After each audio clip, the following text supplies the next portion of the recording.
Kepada seluruh kader Demokrat, saya mengingatkan untuk memperjuangkan harapan dan masa depan rakyat yang kita cintai. Kalau menurut saya tidak bagi mereka lah. Mereka punya hitungan sendiri soal itu biarkan saja.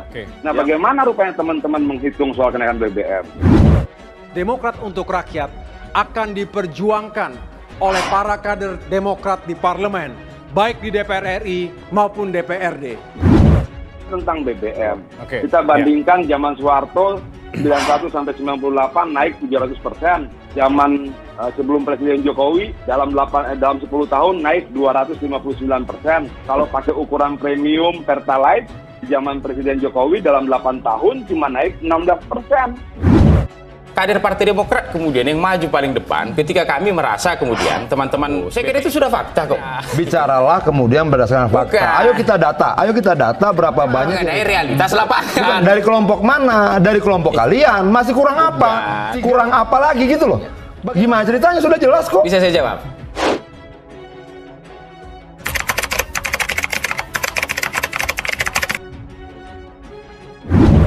Salam pembaharuan.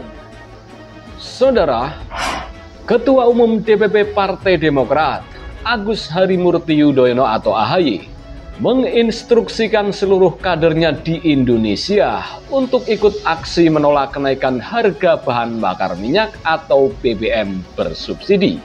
Deputi Bapelu DPP Partai Demokrat, Kamhar Lukmani, mengatakan instruksi berunjuk rasa itu dikeluarkan karena kenaikan harga BBM sangat menambah beban rakyat. Padahal, situasi ekonomi saat ini belum pulih sepenuhnya akibat pandemi COVID-19. Oleh sebab itu, pimpinan Partai Demokrat menginstruksikan kepada seluruh kadernya mengambil langkah dan tindakan. Selain menyerukan di parlemen terkait penolakan ini, di 514 Dewan Pimpinan Cabang Kabupaten Kota juga diminta untuk melakukan aksi penolakan kenaikan BBM ini. Jelas Kamhar dalam keterangan tertulis pada Rabu 7 September 2022. Meski begitu, dia mengingatkan kader Demokrat tak perlu menangis saat menyampaikan argumen penolakan kenaikan harga BBM.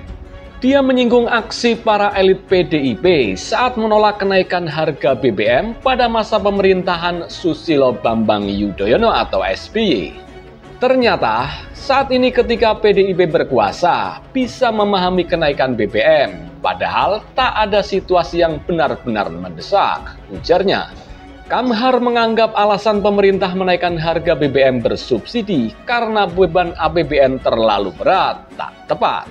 Menurutnya, banyak jalan lain yang bisa diambil pemerintah jika benar-benar pro rakyat, seperti relokasi anggaran dengan meninjau ulang proyek Ibu Kota Negara atau IKN dan infrastruktur yang tak prioritas. Dia merasa pemerintah hanya mengambil jalan pintas untuk memenuhi target, namun dengan memberikan beban kepada rakyat. Menaikkan harga BBM untuk menekan beban APBN ini langkah paling instan dan paling mudah, tapi sekaligus juga menunjukkan pemerintah tak kreatif, tak punya hati, tutupnya. Merespons pernyataan Ketua Umum Partai Demokrat Agus Harimurti Yudhoyono alias AHY, politisi PDI Perjuangan Adiana Pitupulu skakmat kader Demokrat terkait kenaikan harga BBM. Adian meminta anak buah AHY untuk belajar matematika dan sejarah terlebih dahulu sebelum demo soal harga BBM. Saya sarankan kepada kader Demokrat untuk belajar matematika dan belajar sejarah, sehingga jika membandingkan, maka perbandingan itu logis, tidak anti logika dan ahistoris. Kata Adian dalam keterangannya di Jakarta pada Rabu 7 September 2022. Tentang BBM, kita bandingkan zaman Soeharto 91 sampai 98 naik 700%, zaman sebelum Presiden Jokowi dalam 10 tahun naik 259%. Kalau pakai ukuran premium Pertalite di zaman Presiden Jokowi dalam 8 tahun cuma naik 16%.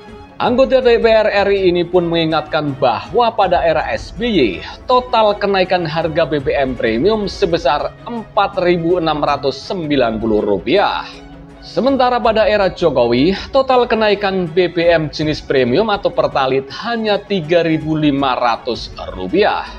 Jadi, SBY menaikkan BBM lebih mahal 1.190 dari Jokowi, tegas aktivis 98 itu. Adian juga membeberkan pada era SBY, upah minimum DKI Jakarta Rp2.200.000 pada 2013 lalu. Dengan harga BBM seharga Rp6.500 per liter, maka upah 1 bulan hanya bisa untuk membeli BBM 338 liter per bulan. Sedangkan pada era Jokowi, dengan BBM Rp10.000, namun upah minimum adalah Rp4.641.000 per bulan. Dengan demikian, pada era Jokowi, setiap bulan upah pekerja senilai dengan 464 liter BBM. Jadi, ada selisih kemampuan upah pembeli BBM antara SBY dan Jokowi sebesar 126 liter, ungkapnya. Pada era SBY, lanjut Adian, masih ada mafia terorganisir dan masif, yaitu Petral, yang embrionya sudah sejak awal Orde Baru. Di era Jokowi, Petral dibubarkan pada 2015 atau hanya 6 bulan setelah Jokowi dilantik jadi presiden. Ucapnya dikutip dari Genpi. Masih kata Adian, pada era SBY hanya mampu membangun 193 km jalan tol, sedangkan di era Jokowi, tol yang dibangun hampir 10 kali lipat dari zaman SBY, yaitu 1.900 km. Dari perbandingan angka-angka tersebut, zaman SBY tentu merupakan era kesedihan bagi semua orang, kecuali mereka yang berkuasa saat itu, pungkas Adian. Kepada seluruh kader Demokrat, saya mengingatkan untuk memperjuangkan harapan dan masa depan rakyat yang kita cintai. Kalau menurut saya bagi mereka lah. Mereka punya hitungan sendiri soal itu biarkan saja. Nah, bagaimana rupanya teman-teman menghitung soal kenaikan BBM? Demokrat untuk rakyat akan diperjuangkan oleh para kader Demokrat di parlemen, baik di DPR RI maupun DPRD. Tentang BBM, kita bandingkan zaman Soeharto 91 sampai 98 naik 700%. Zaman sebelum Presiden Jokowi dalam 10 tahun naik 259%. Kalau pakai ukuran premium Pertalite di zaman Presiden Jokowi dalam 8 tahun cuma naik 16%. Kader Partai Demokrat kemudian yang maju paling depan ketika kami merasa kemudian teman-teman, saya kira itu sudah fakta kok. Bicaralah kemudian berdasarkan fakta. Ayo kita data berapa banyak. Dari realitas lapangan. Dari kelompok mana? Dari kelompok kalian. Masih kurang apa? Kurang apa lagi gitu loh. Gimana ceritanya sudah jelas kok. Bisa saya jawab?